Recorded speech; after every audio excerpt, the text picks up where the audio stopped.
করতে। তা কর্ম ক্ষয় করতে হয়। কর্ম ক্ষয় কি করে করবে? সেজন্য কিছুতেই কর্ম নিতে নেই, কর্ম দিয়ে দিতে হয় ঈশ্বরকে। আর যখন ঈশ্বরকে দিয়ে দিচ্ছি, কিভাবে দিই? তপ্ত জীবনম কবিভিড়িতম কল্মষাপহম শ্রবণমঙ্গলম শ্রীমদাততম ভুবি গৃহন্তি এ ভূরিদা জনাঃ। কথামৃতে উদ্বোধন থেকে প্রকাশিত যে কথামৃত, দুটো খণ্ডে, তার প্রথম খণ্ডটা পাঠ করছি। আজকে এর পেজ নাম্বার হচ্ছে 198। এখানেতে আমরা দেখছি একজন ভদ্রলোক আসছেন, তিনি ওখানকার ডেপুটি। তিনি এসে ঠাকুরের সঙ্গে কথা বলছেন এবং তার সঙ্গে সঙ্গে একজন যার সন্তান মারা গেছে তিনি ঠাকুরের কাছে এসেছেন। তো এরকম ঘটনার সময় কিভাবে একজন বাবাকে, যার সন্তান চলে গেছে, তার সেই বাবাকে কেমন করে সান্ত্বনা দেওয়া যায়? তো ঠাকুর নিজে নিজেই একটা গান ধরেছেন। জীব সাজু সমরে রণবেশে কাল প্রবেশে তোর ঘরে, ভক্তি রথে চড়ি লয়ে জ্ঞান তনু, রসনা ধনুতে নিয়ে প্রেম গুণ, ব্রহ্মময়ীর নাম ব্রহ্ম অস্ত্রতায়ে সন্ধান করে, আর এক যুক্তি রণে চাই না রণরতি, শত্রু নাশে জীব হবে সুসঙ্গতি, রণভূমি যদি করে দাসরথী ভাগীরথীর তীরে। এরকম ভাবে একটা গান করছেন। গানটা হচ্ছে, এই শরীর যখন আছে, এই শরীরটা তো চলে যাবে, শরীর তো বরাবর থাকে না, কিন্তু এই শরীরের মধ্যে যে মন আছে, যে চিন্তা আছে, সেই চিন্তাটি আছে আমাদের বুদ্ধির উপর বেশ করে।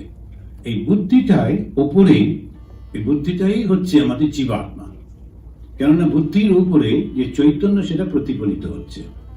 সুতরাং ঠাকুর বলছেন ওইটাকে স্মরণ করো, করে তুমি যুদ্ধে যাও। যুদ্ধ মানে এই শরীরটা ত্যাগ করে আর একটা শরীর নিতে হবে। এরকম ভাবে মৃত্যুর জন্য ভয় না পাওয়ার জন্যই বলছেন। তা কি করবে? এই কালের জন্য প্রস্তুত হও। কাল ঘরে প্রবেশ করেছে, তার নাম রূপ অস্ত্র লয়ে যুদ্ধ করতে হবে, তিনিই কর্তা। আমাদের এটা খুব সুন্দর সংস্কৃত যে উপদেশাবলী থাকে, সেখানে বলছে তাবৎ ভয়স্য ভেতব্যম ইয়াবৎ ভয়ম অনাগতম, আগতম তু ভয়ম বিক্ষ প্রতিকূলিয়া যথোচিতম। ততক্ষণ পর্যন্ত ভয়টাকে ভয় পেতে হয় যখন ভয়টা আসেনি। এই ভয় পাওয়াটা ভালো, কেন কি সাবধান থাকবে। কিন্তু একটু এসে গেলে, সামনে যদি কোনো বিপদ এসে যায়, তখন বুদ্ধি করে যা যা করলে ভালো হয় সেটি করতে হয়। প্রতিক্রিয়াত যথোচিতম, প্রতিকার্য করতে হবে সেরকম ভাবে বুঝে। তারপরেই বলছে তাকে আম মুক্তারি দাও। তো ভগবানের উপর নির্ভর করে দিতে হয় সবকিছু, যে তোমার উপরেই সব নির্ভর। ভালো লোকের উপর ভার দিলে অমঙ্গল হয় না, তিনি যাহাই করুন।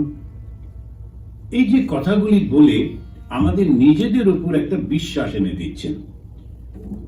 এরপরে আর একটা করতে গিয়ে বলছেন এসব অনিত্য, গৃহ পরিবার সন্তান দুদিনের জন্য ঈশ্বর তিনটি কাজ করছেন, স্থিতি আর প্রলয়। একটাই ঈশ্বর, তিনি তিনটি কাজ করে চলেছেন।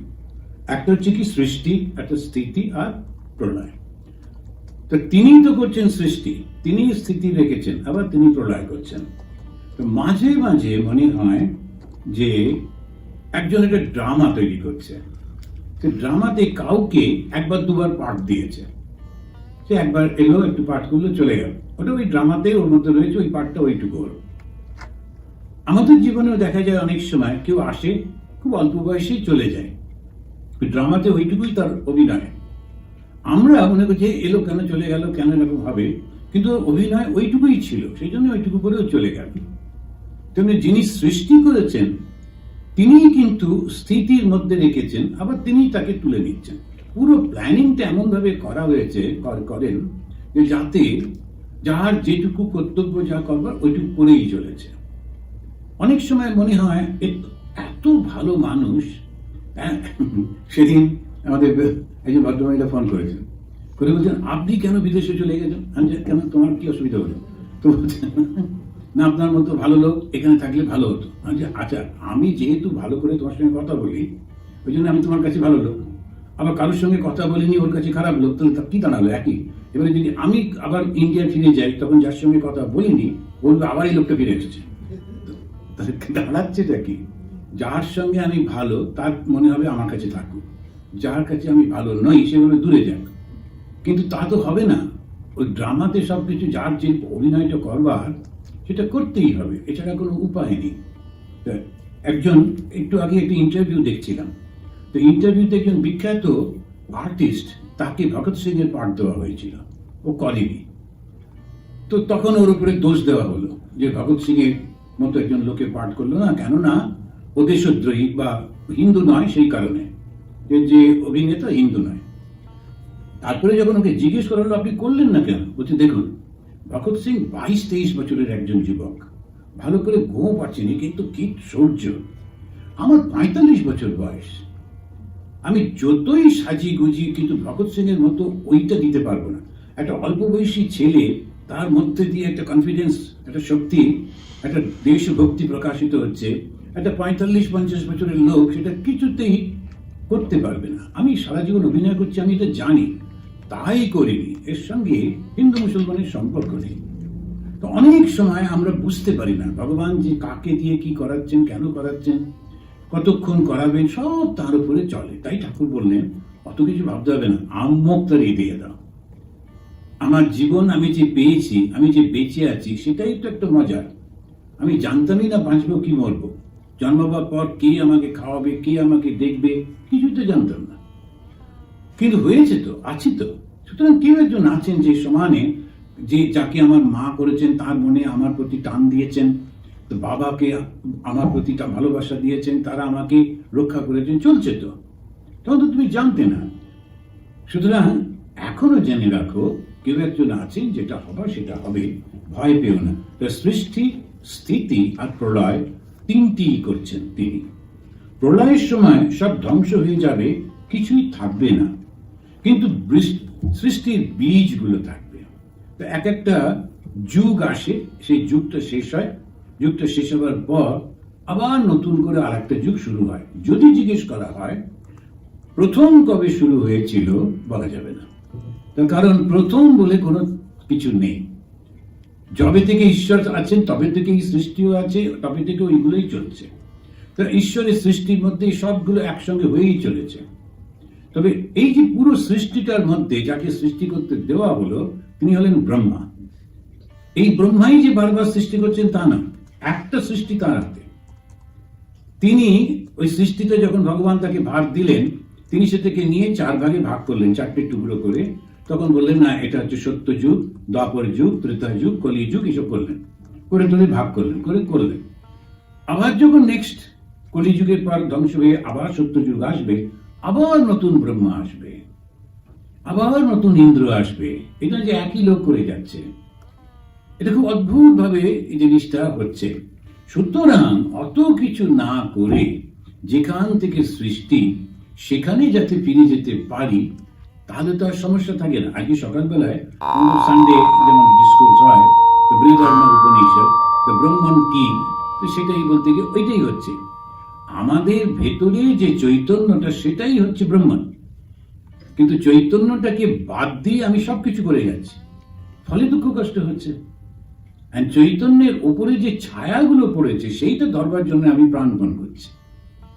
এই যত জগতের নানান রকম সব দিক দেখছি, তখন সেটা ধরবার চেষ্টা করছি, কিন্তু যার মাধ্যমে আসছে সেটা তো দেখছি না। ছোটবেলায় আমাদের স্কুলের বাইরে ছুটি হলেই বেরিয়ে দৌড়ে দৌড়ে গিয়ে একটা ছোট্ট গাড়ি থাকতো, টিনের গাড়ি, খোপ থাকতো, আর ওই লোকটাকে একটু পয়সা দিলে একটা খোপ খুলে দিত, তখন এমনি করে দেখতে হতো। ও একটা এরকম করে কি ঘোরাতো, আর নানা রকমের ছবি যেত, তাজমহল, অমুক তমুক, খুব প্রচন্ড উৎসাহ হতো। আমার পাশে তাকে জিজ্ঞেস করতাম, তাজমহল দেখতে পাচ্ছিস? বলছে একই তো ছবি দেখছি তো। দেখতে পাচ্ছিস মানে কি? একই তো ছবি, যদিও আলাদা আলাদা গর্ত, কিন্তু ছবি তো একই। এখন এই যে একই ছবি কিন্তু আমরা বারবার দেখে চলেছি, ওইটাই ঘুরে চলেছে। যে এটা বুঝে যায় আর ওর মধ্যে ঢুকবে না, আর যে এটা বোঝে না তখন এই গল্পটা দিয়ে দেখবে, ওইটা দিয়ে দেখবে, ওটা দিয়ে দেখবে, সমানে ঘুরতে থাকে। এই ছোট্ট জিনিসটি যেই বুঝে যাব, সত্যটা যেই বুঝে যাব, আর আমাদের দুঃখ থাকবে না। তাই উনি বলছেন সৃষ্টি তো চলতেই থাকবে, তুমি সৃষ্টির মধ্যে যদি থাকতে চাও তো চলো, অসুবিধা কিছু নেই, বারবার এরকম ভাবে ঘুরতে থাকবে।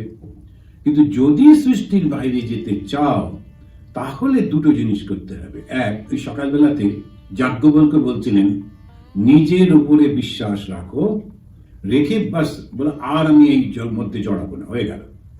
অথবা এই ঠাকুর যেমন এখানে বললেন দ্বৈত ভাবে ঈশ্বরের উপরে নির্ভর করে বাস চুপচাপ থাকো, যখন যে দায়িত্বটা আসবে ওটা করব, যদি যেটা ভালো হবে যেটা মন্দ হবে দেখা যাবে। তারপরে অধরের প্রতি উপদেশের কথা বলছেন। এখানে আমরা দেখেছি যে কিভাবে কর্মগুলো হয়। তো সেই বলতে গিয়ে সংস্কৃতিতে যেমন গীতাতে বলছেন প্রকৃতি ক্রিয়মাণানি গুণই কর্মাণি সর্বসা, প্রকৃতি কাজ করে চলেছে। কিভাবে? গুণ মানে সত্য, রজ আর তম, এই তিনটে গুণ দিয়ে কাজ করছে। আর আমি মনে করছি আমি কাজ করছি, আমি করছি, এই ভাবটা থাকার ফলেই কষ্টটা হচ্ছে। কিন্তু প্রকৃতি করিয়ে নিয়ে চলেছে। যদি সম্পূর্ণভাবে এটার উপর নির্ভর করি তখন খুন করলেও পাপ হবে না, এরকম অবস্থা। কিন্তু খুন কেউ করবে না, কেন? কেন সেই মুহূর্তে সে দেখতে পাবে সে আর অন্যদের মধ্যে কোনো পার্থক্য নেই। খুব সুন্দর আজকে আলোচনা ছিল সকালবেলাতে। তো বলছেন তুমি কি করে বুঝবে যে ব্রহ্মজ্ঞান হয়েছে? তুমি বলছেন তার মধ্যে যার ব্রহ্মজ্ঞান লাভ হয়েছে সে কাউকে নিন্দা করবে না, কোনো ক্রিটিসিজম করবে না। সুতরাং যদি আপনি ডিক্লেয়ার করতে চান ব্রহ্মজ্ঞানী, কাউকে নিন্দা করলে চলবে না। এখন নিন্দা করা মানে কি হলো? ডিফারেন্স হয়ে গেল না? তো সন্ন্যাসীরা ওই জন্য রাজনীতির মধ্যে ঢোকে না। রাজনীতি মানে ক্ষমতার ব্যবহার। ক্ষমতা করতে গেলে একজনকে তো তাড়াতেই হবে, সরাতে হবে। আমি নেব আর তুমিও নাও, তাতে তো রাজনীতি হয় না। সুতরাং রাজনীতি মানে আমার ক্ষমতা, আর সন্ন্যাস মানে তোমার সবকিছু, আমার চাই না। এই দুটো কি করে একসঙ্গে যাবে? তো এই কারণেতেই এটা আলাদা আলাদা করে ধর্ম করে দেওয়া হয়েছে। তো একটা হচ্ছে গৃহী ধর্ম, আর একটা সন্ন্যাসীর ধর্ম, আর একটা ছাত্রের ধর্ম, এরকম করে করে। এরপরে আমরা দেখছি ঊনবিংশ যে পরিচ্ছদ, সেখানে অধরের প্রতি উপদেশ দিচ্ছেন। ঠাকুর অধরের সঙ্গে তার ঘরের উত্তরের বারান্দায় দাঁড়াইয়া কথা বলতেছেন। শ্রীরামকৃষ্ণ অধরের প্রতি, তুমি ডেপুটি, এ পদ ঈশ্বরের অনুগ্রহে হয়েছে, তাকে ভুলো না। ডেপুটি ম্যাজিস্ট্রেট তখনকার দিনে একটা বিরাট বড় পোস্ট। মানে ব্রিটিশরা একজন ইন্ডিয়ানকে ডেপুটি ম্যাজিস্ট্রেটের পোস্ট দিচ্ছে, বিশাল বড় পোস্ট। তখনকার দিনে স্টেশন মাস্টার বিরাট বড় পোস্ট ছিল, এখনো আছে, কিন্তু খুব মান্যতা দেওয়া হতো স্টেশন মাস্টারকে। তারপরে এই ধরনের পোস্টগুলো, ডেপুটি ম্যাজিস্ট্রেট মানে বিরাট ব্যাপার। এখন বলছেন এটা কিন্তু ঈশ্বরের অনুগ্রহে হয়েছে, কিন্তু যেন সকলের এক পথে যেতে হবে। সকলের এক পথে যেতে হবে মানে একদিন না একদিন সকলেই সংসারটা ত্যাগ করবে। ডেপুটি ম্যাজিস্ট্রেট খুব বড় পোস্ট, সেটা ভগবানের কৃপায় তুমি লাভ করেছো, তাই অহংকার করো না, বরঞ্চ খুব নম্রভাবে থাকো। আর এটা নিশ্চিত যেন যে স্বাভাবিকভাবে সকলকে চলে যেতে হয়। সংসার হচ্ছে কর্মভূমি, এখানে কর্ম করতে আসা। যেমন দেশে বাড়ি কলকাতায় গিয়ে কর্ম করে, কলকাতায় সে অনেক সময় ওই বর্ধমান থেকে এদিক থেকে সব আসে, কলকাতায় কাজ করে আবার ফিরে ফিরে যায়, এরকম। তো দেশে বাড়ি কলকাতায় কর্ম করে। ঠাকুরের সময়ও এটা ছিল, কলকাতাতে লোকে চাকরি করতে আসতো আর সবাই ফিরে যেত বাড়িতে। ঠিক তেমনি ভাবে আমরা যে যেখানেই যাই না কেন এই সংসারে আসবো কর্ম করতে। তা কর্ম ক্ষয় করতে হয়। কর্ম ক্ষয় কি করে করবে? কর্মক্ষয় হচ্ছে যে কর্মটা করছি সেটা ঈশ্বরে অর্পণ করে করে, আর কর্মটাকে জমাবো না। যেটাই করছি সেটা ঈশ্বরকে দিয়ে দিচ্ছি, আমার কিছু চাই না, আমার ব্যাগ ফাঁকা। সেই জন্য কিছুতেই কর্ম নিতে নেই, কর্ম দিয়ে দিতে হয় ঈশ্বরকে। আর যখন ঈশ্বরকে দিয়ে দিচ্ছি, কিভাবে দিই? মন থেকে, মনে মনে। আর নিয়ে কর্ম ঘুরবো যে ঠাকুর কোথায় আছে ওকে নিয়ে নাও, সেরকম কিছু না। মনে মনে করতে হয় যে যেটাই করলাম সঙ্গে সঙ্গে বলে দেওয়া এটা কিন্তু তোমাকে দিয়ে দিলাম, এরপরে তোমার ব্যাপার। এই যে আমরা পাঠ করি, এই পাঠের পরে রামকৃষ্ণ অর্পণমস্তু এটা বলা হয়, শ্রীরামকৃষ্ণকে দিলাম। কেন? যেই পাঠটা করছি এর ফলে ভালো ফল হচ্ছে, হবেই হবে। অন্তত পক্ষে 1 ঘন্টা যারা পড়ছি, যারা শুনছি, ওদের ভালো হবেই হবে। এখন যখন আমরা কোনো সিনেমাতে যাই, 1 ঘন্টা বা 2 ঘন্টা 3 ঘন্টা ধরে যে মুভিটা দেখি, তার ফলটা তো মনের মধ্যে থাকবে, সঙ্গে সঙ্গে তো বলতে পারি না। সুতরাং এইরকম আমার ছোটবেলায়, আমার তো একটু বুদ্ধিটা কম, তো ওই ছোটবেলায় আমাদের ছিল ওই টেক্সাসের সব বইগুলো আসতো কলকাতায়, দেখতে যেতাম। সানডেতে একটা সিনেমা তো হয় ছিল, ওই কি বলে সে টেক্সাসের ওই বইগুলোকে ওয়েস্টার্ন মুভিজ, ওইগুলো দেখতে যেতাম। তো লাফিয়ে ঘোড়ার উপর উঠছে এরকম দেখে দারুণ ভালো লাগতো, কারণ বয়সে হয়ে। একবার আমরা ওইটা রবি দেখলাম আমাদের বাড়ির কাছে একটা গোল বলে ছোট, আমি তখন খুবই ছোট যদিও, আর প্রচন্ড এই টেক্সাস ছবি দেখে একদম ইন্সপায়ার্ড। তো এরকম কোমরে একটা বেল্ট বেঁধে ঘুরতাম ওদের মতো। তো ওই গরুটা দেখে আমার প্রচন্ড উৎসাহ হলো, নিজেও গরু, ছোট গরু, বাছুর, ভাবলাম একটা লাফ দিয়ে উঠে দেখি। কিন্তু বাছুরটা এমন, যেই ওর পিঠে হাত দিচ্ছে দৌড়ে চলে গেছে, আর আমি ততক্ষণে লাফ দিয়ে দিয়েছি না, দুম করে পড়েছি নিচে। পড়ে বুঝলাম না, ওই বাস্তব আর ওটার সঙ্গে কল্পনা করলে হবে না, তো ওগুলো সব মেশাতে গেলে গোলমাল আছে। কারণ এই ধরনের সমস্ত নানান রকম জীবনে নানান রকম অভিজ্ঞতা করে করে শিখতে থাকি। আমরা যেটা দেখি সেটা সত্যি সত্যি এরকম ভাবে করা যায় না। এখানে উনি বলছেন যে সংসার হচ্ছে কর্মভূমি, কর্ম করতে আসতে হবে। আর যে কর্মটাই করছে ওটাই কিন্তু কর্ম।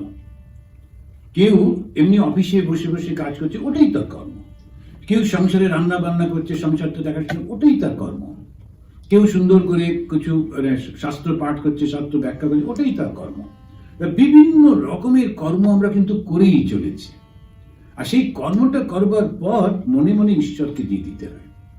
সেই জন্যে ঠাকুরের যিনি সন্তান বলা হয়, তিনি ব্রহ্মানন্দজি মহারাজ, রাজা মহারাজ বলে সবাই জানে। তিনি ওই বলেছিলেন, একজন যখন জিজ্ঞেস করলেন, বললেন যে ঠাকুরের একটা ছবি পকেটে করে নিয়ে যাবে, অফিসে গিয়ে যখন তুমি কাজ শুরু করছো ফাইল খোলার আগে, তখন ওই ছবিটা বের করে দেখে বলবে, ঠাকুর তুমি আমাকে এই কর্ম দিয়েছো, আমি শুরু করছি, ব্যাস, আবার রেখে দিয়ে কাজ করো। টিফিন টাইমে আবার বের করে বলবে, আজকে এই পর্যন্ত করেছি, 2-1টা ভুল হয়েছে, আর বেশিরভাগ ঠিক হয়েছে, একটা রিপোর্ট দিয়ে দিলে।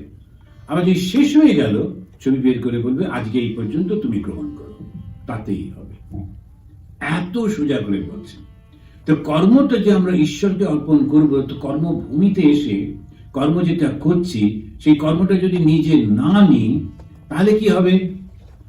কর্মফল কিন্তু হচ্ছে না, ফলে কর্ম ক্ষয় হয়ে যাচ্ছে। একটা জিনিস শেষ হচ্ছে, শেষ হচ্ছে, শেষ হচ্ছে, করতে করতে আর কর্ম থাকবে না। যে কর্মফল থাকবে না, তখন তো তুমি মুক্ত। কর্ম থাকার জন্যই বন্ধন, কর্ম না থাকলে আর সঙ্গে সঙ্গে আর একটা জিনিসকে ডেভেলপ করতে হয়, আমি তোমাকে চাই, আমি তোমাকে চাই, আমি তোমাকে চাই। ঈশ্বর কি সব সময়, যেমন মাকে পাবার জন্য ছোট বাচ্চা কাঁদতে থাকে, সমানে কাঁদতে থাকে, সেই রকম ভাবে যত আমি তোমাকে চাই, তোমাকে চাই বলতে থাকলে ধীরে ধীরে একটা নেগেটিভ হচ্ছে, একটা পজিটিভ হয়ে যাচ্ছে। খুব রোগ চাই, তবে সাধন হয় দৃঢ় প্রতিজ্ঞা।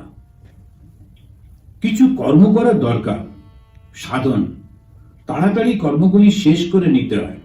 শ্যাকরারা সোনা গলাবার সময় হাপড়, পাখা, চোং সব দিয়ে হাওয়া করে, যাতে আগুনটা খুব করে সোনা গলে যায়। যখন ওই শ্যাকরা দিয়ে, ওটা আমিও দেখেছি, প্রচন্ড আগুন দেয় যাতে সোনাটা গলে যাচ্ছে। সোনা গলার পর তখন তাকে বলে তামাক সাজ। এখন সোনাটা না গললে ও ছাঁচে ফেলতে পারবে না। যেই হয়ে গেল, সব কমপ্লিট হয়ে গেল, এইবারে একটা তামাক নিয়ে ও বসলো, আরাম করে বয়ে বসলো। আপনি লক্ষ্য করে দেখবেন ঠাকুরের কথামৃতে বহু জায়গায় তামাকের কথা আছে।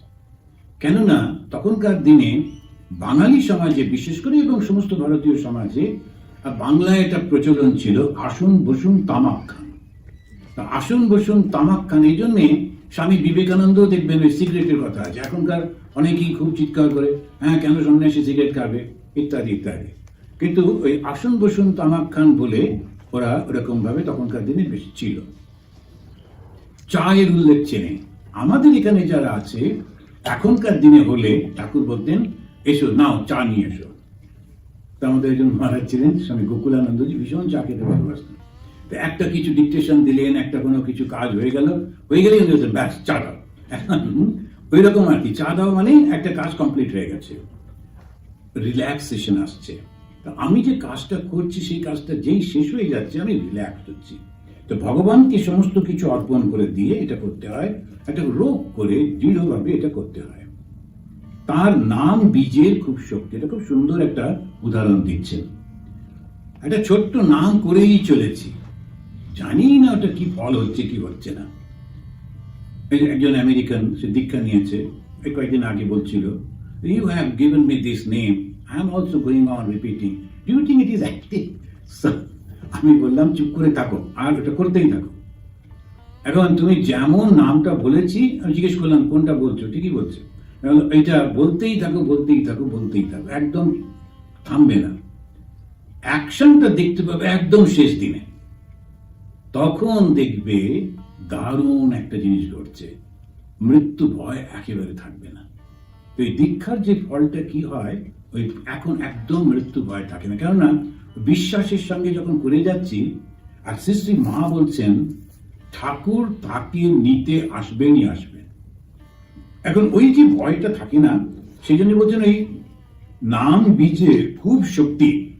যেমন নামটা একটা বীজের মতো, সেইটা যখন চলে যায়, এমনি বীজটা তো এত কোমল, একদম সফট, কিন্তু অঙ্কুর কত কোমল হয়, হাত দিলেই মরে যাবে, কিন্তু সেইটাই মাটি পুড়ে বেরোয়, সেইটাই বিশাল বড় গাছ হয়ে যায়, তখন তাকে ফেলা যায় না।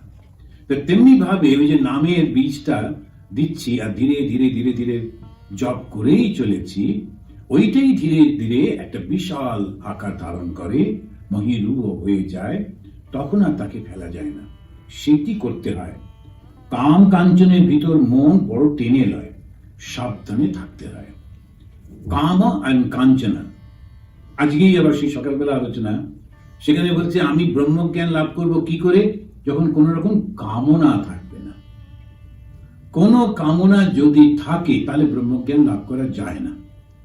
ভগবান শ্রীরামকৃষ্ণের জীবনে আমরা দেখি বেশিরভাগ সময় কথা বলতে বলতে সমাধিস্থ হয়ে যাচ্ছেন, কিন্তু ওনার খুব ইচ্ছা সবাইকে কথাগুলো শোনাবো, তখন উনি নিজে নিজেই বলছেন আমি জল খাবো, আমি অমুকের সঙ্গে দেখা করতে যাব, আমি এইটা খাবো এইটা করব। উনি বাসনা সৃষ্টি করছেন, কারণ মনের মধ্যে একটু বাসনা নেই। আমাদের হয় কি, ধ্যান করতে বসলে যে বাসনা, ধ্যানে তো ধ্যানই হচ্ছে না, সঙ্গে সঙ্গে আমার নতুন নতুন বাসনা জেগে ওঠে, এক উৎপাত হয়। একই জায়গায় ধ্যানের দরকার নেই, আবার নতুন বাসনা জেগে যাচ্ছে। এখন পুরোনো বাসনাগুলোই ত্যাগ করতে পারছি না, আবার নতুন। এখন এই যে আমাদের মধ্যে এত বেশি ছাপ পড়ে যায়, কিন্তু ভগবান শ্রীরামকৃষ্ণের উনি সৃষ্টি করছেন। শ্রী মা যখন ঠাকুরের শরীর চলে গেল, যখন মা ভাবছেন আমার আর কি কর্তব্য, ঠাকুর ছিলেন আমি ছিলাম, আমি এবারে শরীর ত্যাগ করব। তারপরে পরেই দেখছেন যে পাগলি মামি, যারা জীবনীটা পড়েছেন আপনারা জানেন, ও হেঁটে হেঁটে চলে যাচ্ছে, ওর তো খেয়াল নেই।